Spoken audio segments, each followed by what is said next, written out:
Bienvenue sur notre chaîne YouTube Affinez votre leadership. Si c'est votre première fois de vous joindre à nous sur cette chaîne, sachez que pour ce mois de septembre, nous sommes en train d'aborder le thème de la motivation du leader. Et la semaine passée, nous avons parlé du premier outil qu'un leader a à disposition. Et la semaine passée, j'ai dit que le premier outil que vous avez à disposition, c'est la parole qui sort de votre bouche. Et j'avais dit que la parole qui sort de votre bouche a de la puissance. Et cette parole a le pouvoir de motiver ou de démotiver vos collaborateurs. Et j'ai terminé la séance de la semaine passée avec ce proverbe qui dit que c'est du fruit de sa bouche que l'homme rassasie son corps. C'est du produit de ses lèvres qu'il se rassasie. La mort et la vie sont au pouvoir de la langue. Quiconque l'aime en mangera les fruits. Et je vous avais dit qu'aujourd'hui, nous allions continuer pour voir comment est-ce que la langue a le pouvoir. Comment est-ce que le pouvoir de la langue est exprimé. Et pour ça, je suis allé voir dans le Nouveau Testament de la Bible, pour ceux qui sont chrétiens. Et voilà ce que le livre de Jacques, chapitre 3, versets 5 à 11 dit. De même, la langue est un petit membre et elle se vante de grandes choses.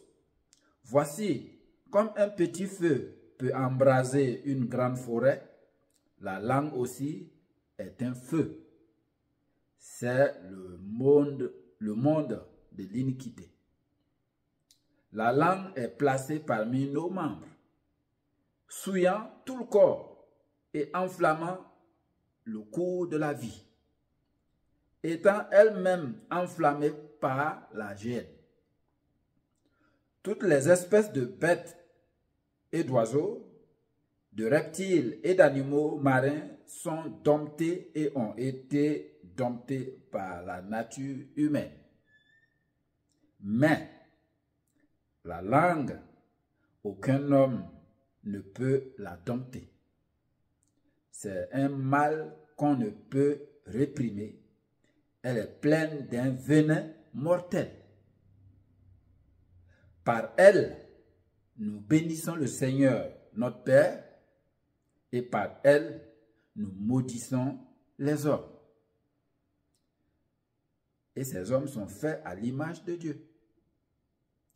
De la même bouche sortent la bénédiction et la malédiction.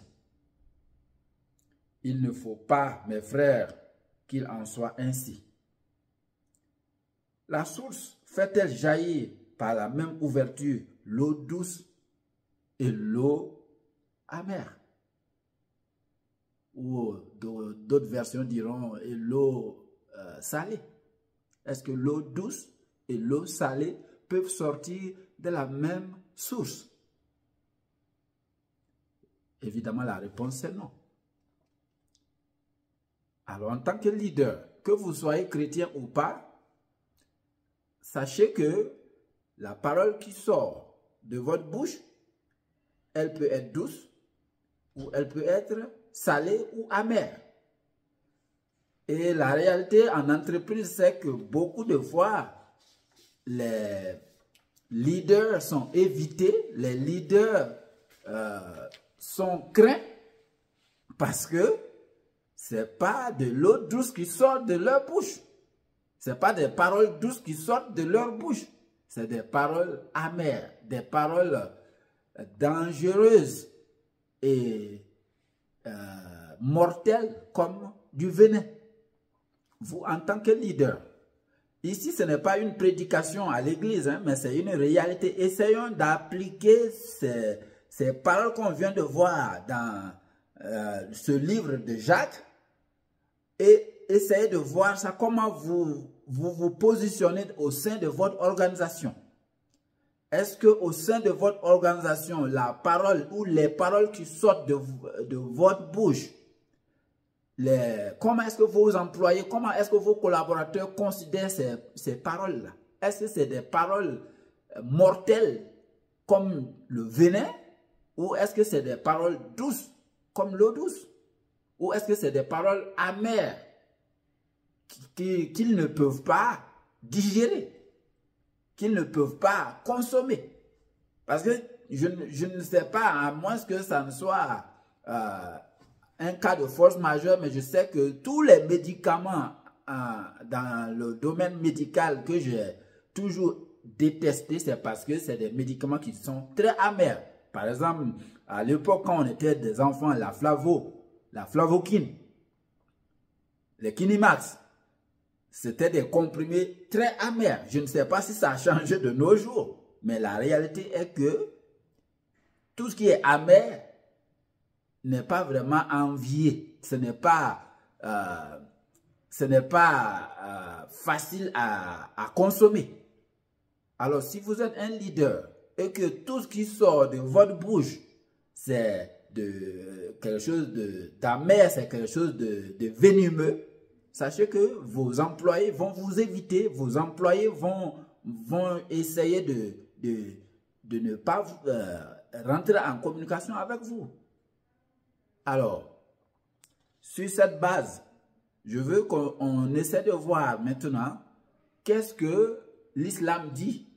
Parce que je sais que sur cette chaîne, ce n'est pas seulement des gens à confession chrétienne qui me suivent, mais il y a aussi pas mal d'amis musulmans qui nous suivent, pas mal de leaders qui sont de confession musulmane qui nous suivent. Et moi, je voudrais aussi vous encourager à aller chercher dans vos textes ce que votre texte, votre livre sacré, le Coran, qu'est-ce que le Coran dit concernant la parole et surtout le pouvoir de la parole.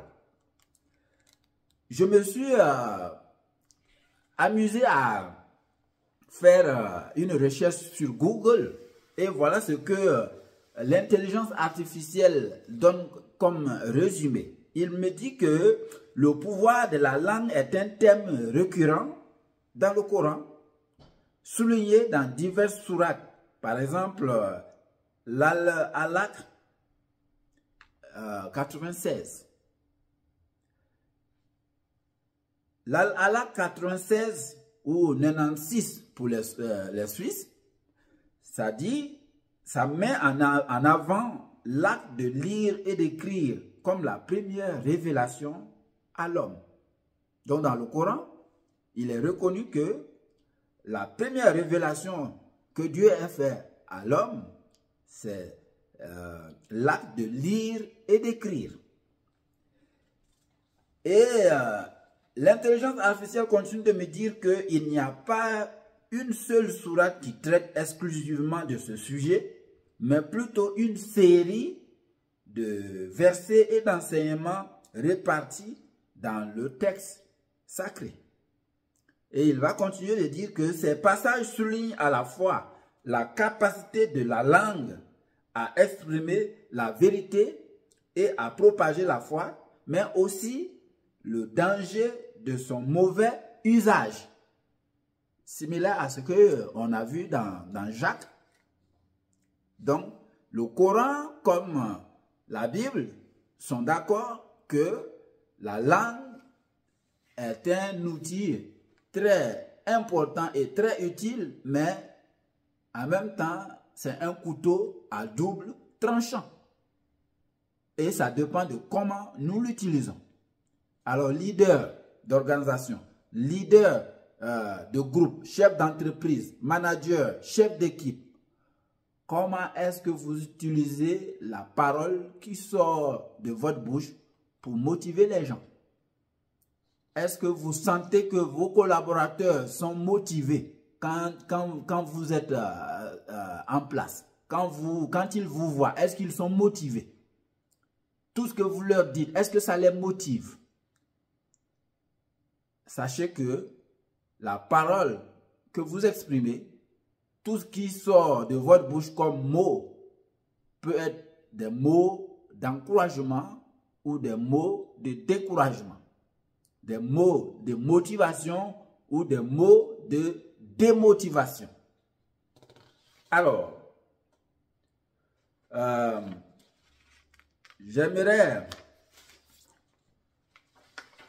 qu'on voit aussi ce que un autre leader de l'islam, il est du nom de Amir al-Monenin Ali, et il dit que le malheur et la peine de l'homme se trouvent dans sa langue. Que de fois un homme a été perdu par une langue. L'homme doit garder sa langue puisque cette langue insoumise perdra certainement son maître. Les réalités ou l'actualité que nous vivons aujourd'hui aux États-Unis comme dans le Moyen-Orient, ça nous montre quand même que c'est pas faux. La langue a un pouvoir énorme. Hein? Quand on prend par exemple l'exemple de l'influenceur américain qui a été assassiné la semaine passée. Beaucoup de gens l'appréciaient, mais il y a aussi beaucoup de gens qui l'ont méprisé pour ce qui sortait de sa bouche. Et vous? Combien de gens vous apprécient pour ce que vous dites? Combien de gens vous apprécient au sein de votre entreprise? Combien de gens sont motivés par ce que vous dites au sein de votre entreprise? Si tel n'est pas le cas, je pense que vous pouvez encore redresser le tir. Vous pouvez encore prendre du temps et revoir comment vous parlez à vos collaborateurs, comment vous parlez à ceux qui sont avec vous jour après jour pour accomplir les tâches et les activités au sein de votre organisation. Comment est-ce que vous les motivez? Est-ce qu'ils sont vraiment motivés par vos propos, par vos paroles?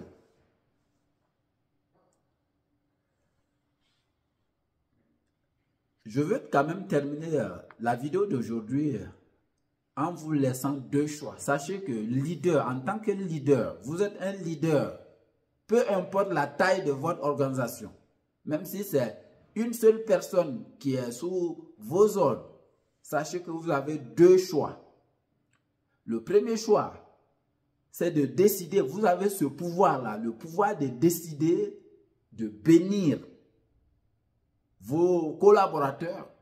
Ça veut dire tout ce qui va sortir de votre bouche, c'est pour les bénir, et c'est ça qui va les motiver. Ou vous avez le deuxième choix qui est de maudire, parce que cette même langue que vous utilisez pour parler, elle a ces deux pouvoirs-là. Elle a le pouvoir de motiver et le pouvoir de démotiver. Mais quand vous maudissez quelqu'un, vous n'êtes pas en train de le motiver. Si tout ce qui sort de votre bouche n'est que des mots sarcastiques ou des mots venimeux ou des injures, vous n'êtes pas en train de bénir. Les insultes, ce ne sont pas des bénédictions. Moi, personnellement, j'ai toujours considéré que les insultes c'est une façon de maudire les gens. Alors, vous qui êtes des leaders et qui aimez tout le temps insulter vos collaborateurs, arrêtez ça. Ça ne vous sert pas, ça vous dessert au contraire. Mais arrangez-vous à ce que tout ce qui va sortir de vos bouches, les employés puissent sentir ça comme une bénédiction. Et quand ils sentent qu'ils sont bénis par leur leader, ils vont être encore plus motivés. Donc vous voyez que ça ne prend pas grand chose pour motiver quelqu'un. Mais la parole qui sort de votre bouche, ça c'est le tout premier outil que vous avez à disposition, mais un outil incroyablement puissant. Comment l'utilisez-vous? La semaine prochaine, nous allons conclure ce thème de la motivation. Je ne sais pas encore comment, mais on verra bien la semaine prochaine. Donc, restez avec nous et partagez vos impressions si vous le souhaitez. Nous sommes là pour aussi continuer d'améliorer le contenu de cette chaîne et nous comptons sur vous. Merci et bonne semaine. Abonnez-vous si vous n'êtes pas encore abonné et encouragez vos amis à s'abonner également.